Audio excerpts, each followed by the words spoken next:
The 2026 Volkswagen Jetta starts at $25,270. 1.5-liter turbo, 158 horsepower. That's 29 city, 40 highway. On paper, one of the most efficient sedans in its class, and one of the most affordable German cars you can buy new. The numbers look good. The ownership tells a different story. Owners consistently report brake failures, electrical faults, and transmission problems that cost $2,000 to $4,000 to fix. The DSG dual-clutch gearbox in particular has a documented history of failure on models from 2019 to 2021. Annual maintenance runs $609, compared to just $362 for a Toyota Corolla at the same price. The Jetta looks like a smart deal. Over 5 years, the repair bills tend to change that opinion fast. The 2025 Chevrolet Blazer starts at $38,000. 2.0-liter turbo, 228 horsepower, 22 city, 29 highway. Step up to the RS trim, and the V6 brings 308 horsepower, but drops fuel economy to 18 city, 26 highway. Chevrolet positioned the Blazer as a sporty Camaro-inspired SUV. The reality doesn't match the marketing. Interior quality consistently trails competitors at this price point. Cargo space is below class average. Early models from 2020 and 2021 had documented engine stalling and electrical failures that left owners stranded. Annual maintenance runs $594, reasonable on paper, but insurance averages $2,570 a year, among the highest in the midsize SUV segment. Depreciation takes another $10,000 to $14,000 in the first 3 years alone. You are paying a premium for styling inspired by a sports car. The SUV underneath that styling does not justify the price. The 2025 Jeep Wrangler starts at $33,990. 3.6-liter i6, 285 horsepower, 16 city, 22 highway. One of the worst fuel economy ratings in its class, and one of the most recognizable names in American automotive history. The reputation is real. The reliability isn't. RepairPal ranks the Wrangler 28th out of 29 compact SUVs, near the very bottom. Owners consistently report electrical failures, rust forming earlier than it should, and steering that feels vague and disconnected at highway speeds. The 2024 model alone was recalled 8 separate times, covering airbags, high-voltage battery issues, and taillights.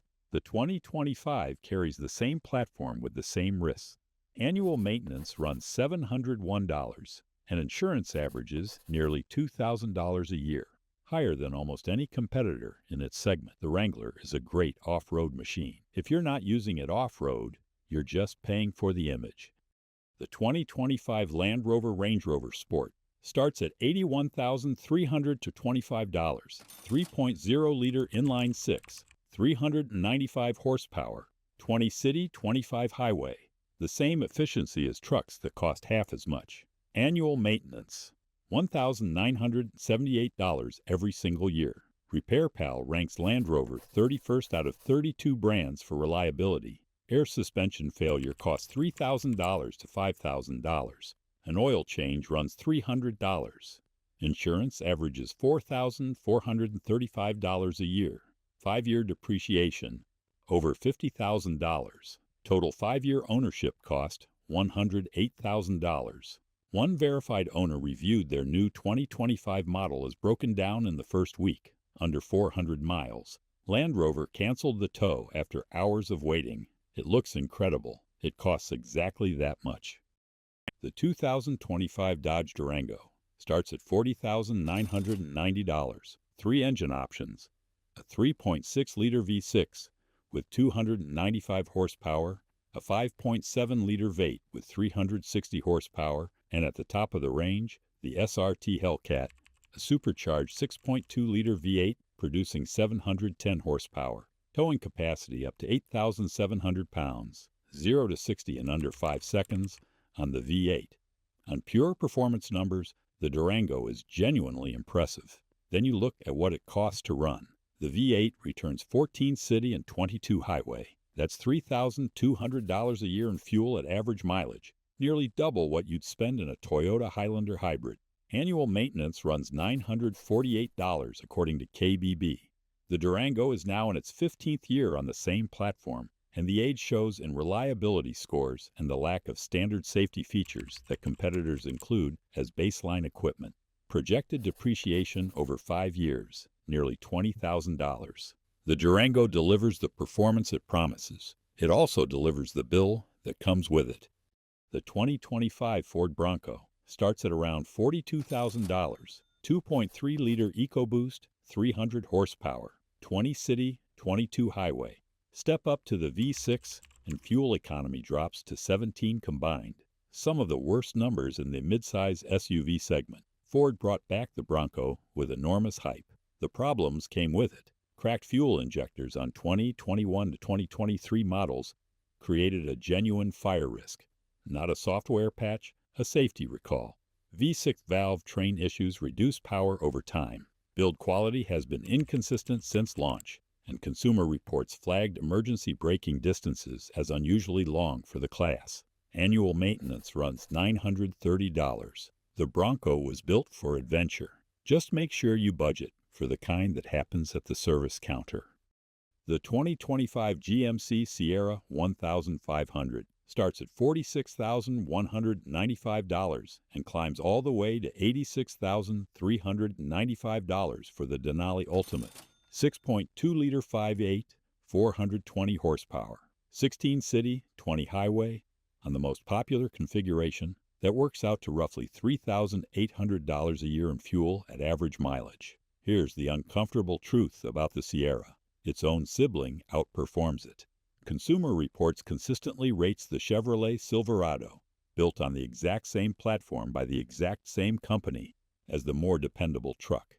Owners of the Sierra report infotainment system freezes, rough shifting on the 10-speed automatic transmission, and oil consumption issues serious enough to trigger a class action lawsuit.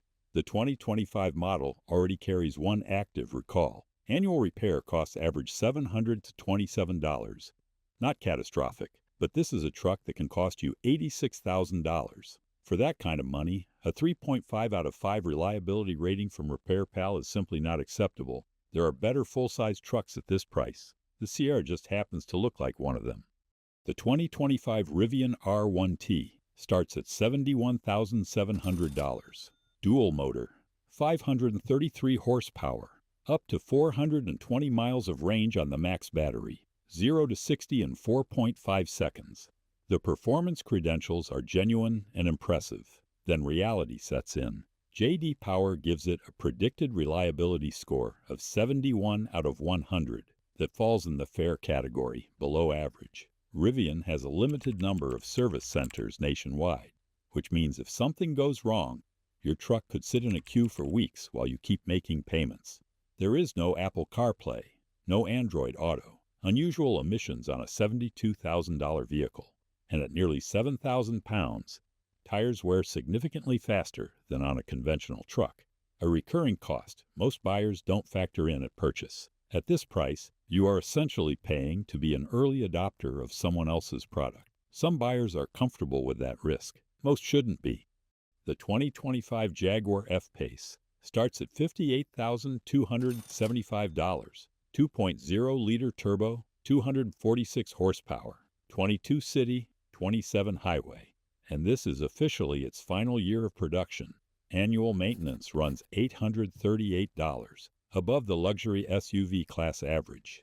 Edmunds' verdict on value, simply no. KBB projects $40,614 in depreciation over 5 years, leaving a residual value of just $17,661 on a car you paid nearly $60,000 for. Jaguar is killing its entire gasoline lineup to rebuild around EVs that won't arrive until late 2026 at the earliest. You are not just buying a car. You are buying the last model year of a brand with no confirmed next chapter, and your wallet will feel that for years.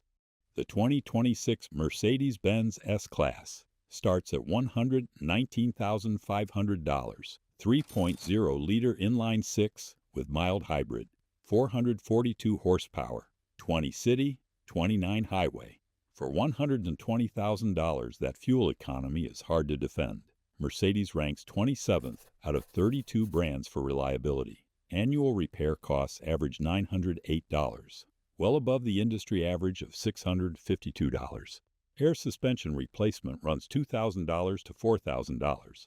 One verified owner reported 3 service visits in 5 months, an unexplained engine warning light, and a door mechanism that broke and trapped them inside.